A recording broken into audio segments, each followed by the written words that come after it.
कल्पना कीजिए, एक व्यक्ति जीवन भर सुख की तलाश में भटकता रहा। धन, वैभव, सुंदरता, भोग सब कुछ देखा, लेकिन उसके मन को कहीं शांति नहीं मिली। उसकी आंखें हर जगह देखती रहीं, पर संतोष कहीं नहीं। फिर एक दिन उसे मिला एक दिव्य दर्शन, एक ऐसा रूप जिसे देखकर उसकी आंखें ठहर गईं, पलक झपकना भी भूल गईं। वह था सत्य, शांति और परम आनंद का स्वरूप। उस क्षण उसकी आत्मा ने कह दिया, अब मुझे कुछ और नहीं चाहिए। जैसे अगर किसी ने अमृत जैसा मीठा शीतल दूध पी लिया हो, तो क्या वह फिर खारे समुद्र का पानी पीना चाहेगा? कभी नहीं। ठीक उसी प्रकार जो व्यक्ति जिनेंद्र प्रभु के दिव्य स्वरूप का अनुभव कर लेता है, उसके लिए संसार के सारे सुख फीके पड़ जाते हैं। उसकी दृष्टि बदल जाती है, उसकी चाहत बदल जाती है, उसका जीवन बदल जाता है। जब सच्चा सुख मिल जाए तो झूठे सुख अपने आप छूट जाते हैं।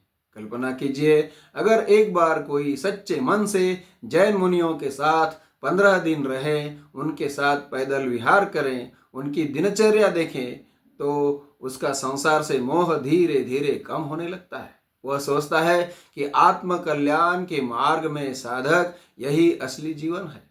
और इसी तरह जिसने साक्षात जिनेंद्र देव का सहवास पा लिया हो, उनका वीतरागी, हितोपदेशी और सर्वज्ञ ऐसा सच्चा स्वरूप जान लिया हो, तो उसे कहीं अन्यत्र संतोष, सुख, समाधान नहीं मिलता।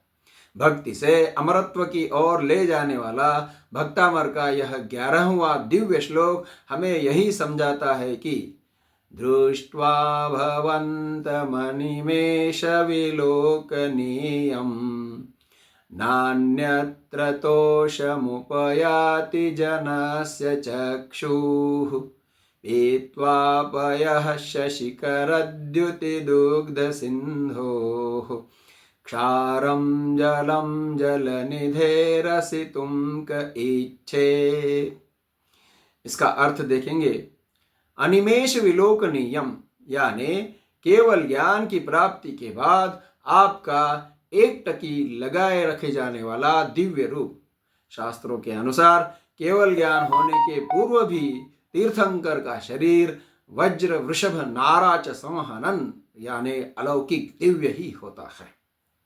अगला शब्द भवंतम दृष्ट्वा यानी ऐसे आपको देखकर। जनस्य चक्षुः का अर्थ है भक्त की आंखें। अन्यत्र तोषम न उपयाति का अर्थ है कहीं अन्य स्थान पर संतुष्ट नहीं होती। यहाँ पर आचार्य मानतुंग जी ने बहुत ही सुंदर उदाहरण दिया है। जैसे कोई शशिकर द्युति दुग्ध सिंधो हो यानी चंद्रमा की कांति वाले क्षीर सागर के समान शुभ्र, पयः पीत्वा यानी ऐसा दूध पीकर, जैसे कोजागिरी का होता है वैसे, तैसे जलनिधेः समुद्र का, क्षारम जलम असितुम का अर्थ है खारा पानी पीना, कह इच्छेत कौन चाहेगा, यानी कोजागिरी का दूध मिलने पर, वह पीने पर फिर कोई समुद्र का खारा पानी पीना कौन चाहेगा। उसी तरह जिसने जिनेंद्र देव का सत्य स्वरूप समझा है, उनके सर्वज्ञ हितोपदेशिता को समझा है, ऐसा दिव्य स्वरूप जानकर उसकी आंखें अन्यत्र कहीं नहीं देखती या देख नहीं पाती।